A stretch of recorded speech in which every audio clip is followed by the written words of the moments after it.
Pinaghahanap ngayon ng mga otoridad ng isang kasambahay sa Iloilo na tumangay umano ng mahigit 100,000 pisong pera ng kanyang amo. Ang suspect, nakilala lamang daw ng mga biktima online. Nakatutok si Zen Kilantang Sasa ng GMA Regional TV. Palakad-lakad lang ang babaeng ito na nakuhanan ng CCTV sa sala ng isang bahay sa Iloilo. Maya-maya pa, umakyat na siya sa second floor. At nang bumaba, may dala ng plastic bag.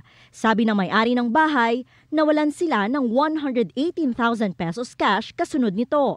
At hinala nila, sa plastic bag pinaniniwala ang inilagay ang pera.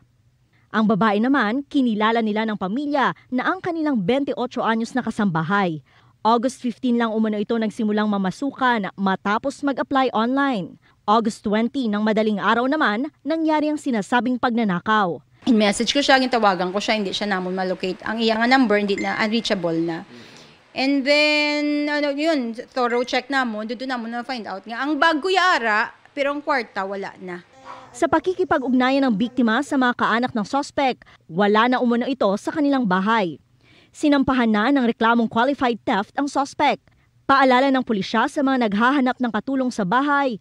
Ikan sa online nga legit ang group nga nasudla naton kag mag-require din kita sa mga pertinent papers like police clearance, barangay clearance, kag ID sa aton nga mga prospect.